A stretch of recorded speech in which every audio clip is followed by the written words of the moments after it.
guys, today I've decided is the big day. As you see, I've just started to take the fairing off of this what is an RG500, but someone's dropped a 400 engine in it, so it's a bit underpowered. If we go over here,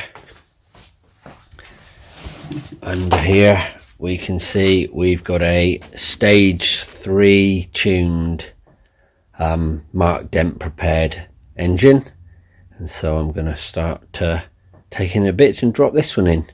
So just over an hour in, just about an hour and 15 minutes, not rushing, but I managed to get the back pipes off, obviously bits and bobs off.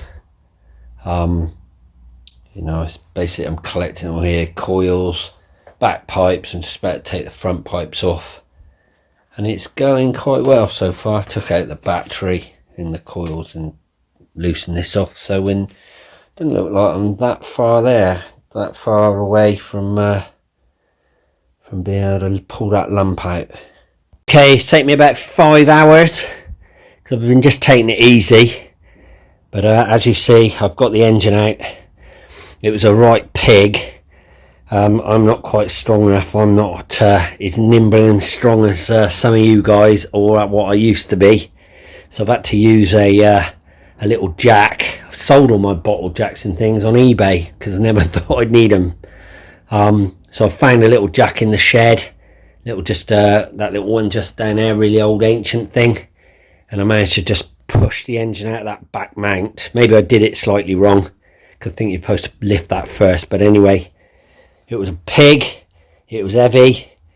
Obviously when the bike's got no weight to it, so when you're lifting the engine, the bike was trying to tip over, so I had to get my son to hold it, but and I couldn't get that gear off.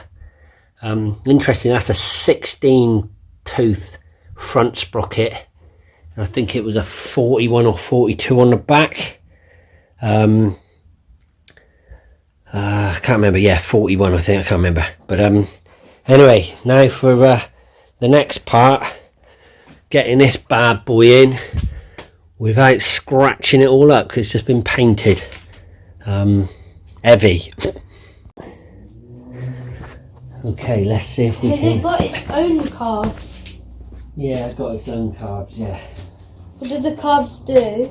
Put petrol in the engine. Oh. Right, you hold the front. So they're pretty vital then? Oh, absolutely. Critical. Right. Don't swear. Okay, well, let's see how we get on. Is it heavy? Not at the moment. Why are you saying oh? Well, okay, it's a little bit heavy. It seems lighter than the other one, which is a bit weird. Maybe I'm just getting used to it. Fingers. I'm alright. Right. Oh.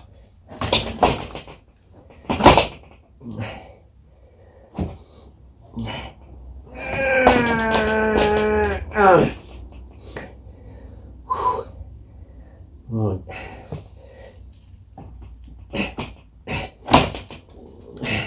I mean, it seems to be easier getting it in. Yeah, I don't know yet.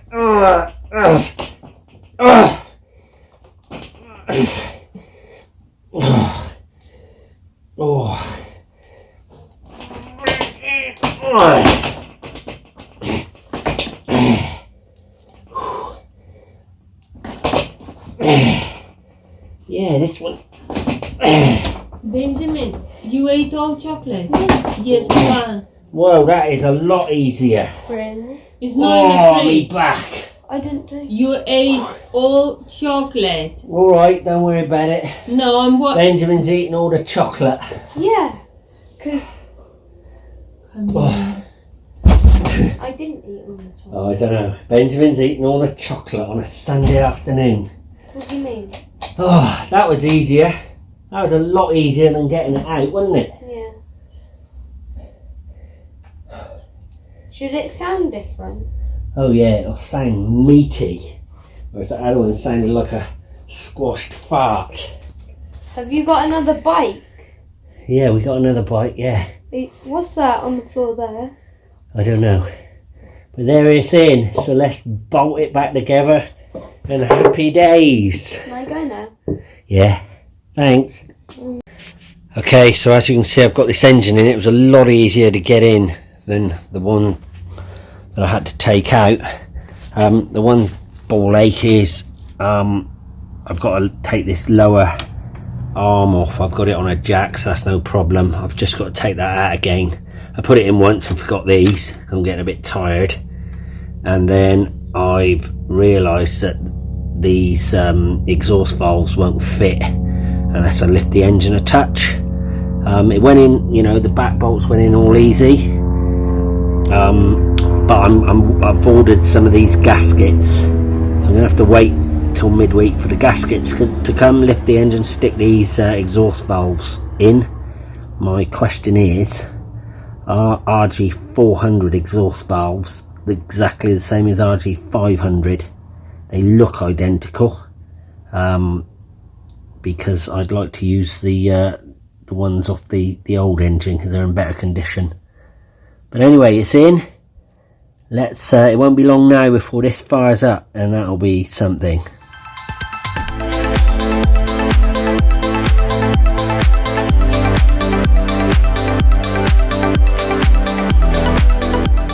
So today's little job, I've just got this back on the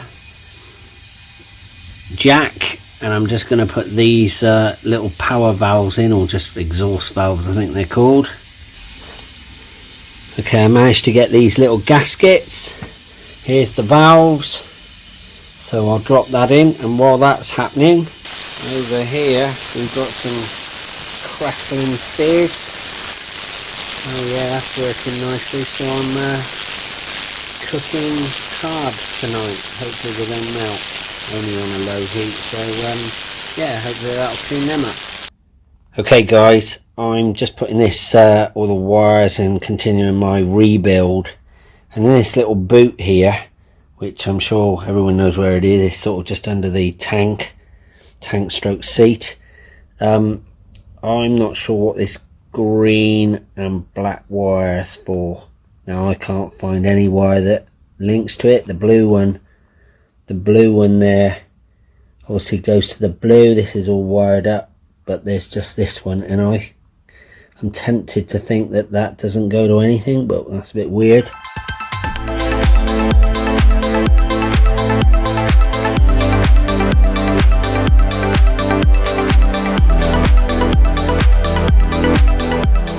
Okay, so easy obviously to put my new Renthal 16 tooth front sprocket on, and it's been pretty easy to get the back sprocket off. Now this one is a JT, and it's running at what was it, a 42, and it is so heavy compared to this one. This is obviously a Renthal, and it's a 39, 520 39, and it is so light compared to that steel one. So see how we get on. Really cool, love it. Okay, the garage after the night before, looking a right mess, but I managed to get that chain off no problem, but putting the other one on was a right pig. I was here all last night, took me hours, and the problem being, got it on there, so the sprocket was no problem, and then getting this front sprocket on was no problem. I just got to bash the lip thing over, whatever that is, tab washer, but and doing this doing that bolt up to the right torque was no problem. But wherever it is, I use this little tool, and it was a right pig to get the pressure plate, or this little plate on at the right, so it wasn't binding. But I did it, so all I've got to do now is find the rivets here. So I've now just got to knock them, flare them out to I think is 0.7 mil. So I'll measure them with a vernier scale, and then just flare them out a little bit with the tool, and that job should be done. But it was a right pig, probably a bit tired, shouldn't have done it, but I was persevering. But then on to back to the exhaust today. Okay, so at last, job done. I don't know if I will do it again if I ever need to, but what a pig. But managed to flare those little rivets out okay. And I've got Renthal front and back sprocket now, and a dyno'd chain, so I'm happy with that. Beautiful. So I've cleaned this carb up. So this has been essentially sandblasted with baking soda, and then I've put it in an ultrasonic cleaner, and I'm pretty impressed with that. It's good to go in my opinion. It's not been that clean for 35 years or whatever it is. A little bit in there I can't get out, but the mechanics of it are clean, so brilliant. So I've just put my carbs on. Been a bit of a nightmare because these disc valves, the new ones, are actually a different thread depth to the standard little screws here. So I've had to pack them out with washers. I hope that's going to be all okay. They're solid now. They were just flapping about where the screws going into the valve, and obviously if it wasn't deep enough, it was tight, but there was slack, so that was a bit of a pain in the back. So no biggie, but didn't really expect to be packing these out with washers, but there we go, they're on. Okay guys, the excitement for me is slightly overwhelming that after many years I think this baby is ready to fire up. Massive thanks to Mark Dent for all his help and advice, and obviously for doing this engine, and thanks to Dave for doing the pipes, although I believe Mark's going to make me some titaniums that can go on this or my other one. Let's give it a kick over. Okay, so here we go. So on. Oh, I'm got palpitations here. Let's stick the choke on. Okay. Oh wow. Oh my word, first kick, look at that.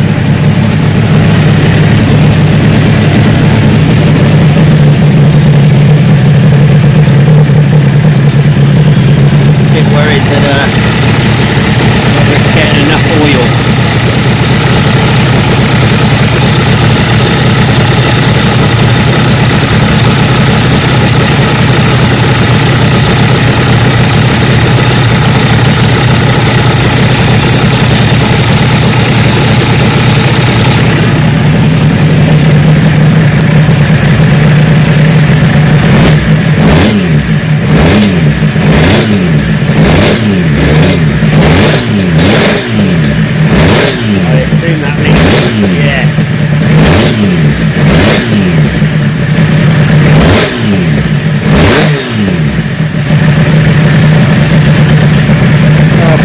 I'm just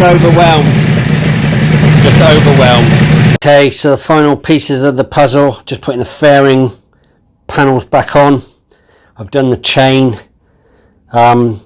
Spoke to Mark Dent, gave me some great advice on how to check things and make sure it's ready to go. My last issue, some idiots parked their car right in the way of my garage, and I can't get out, so I'm gonna have to wait till later, but that's a minor problem. What a beautiful machine. Can't wait to go out on it now.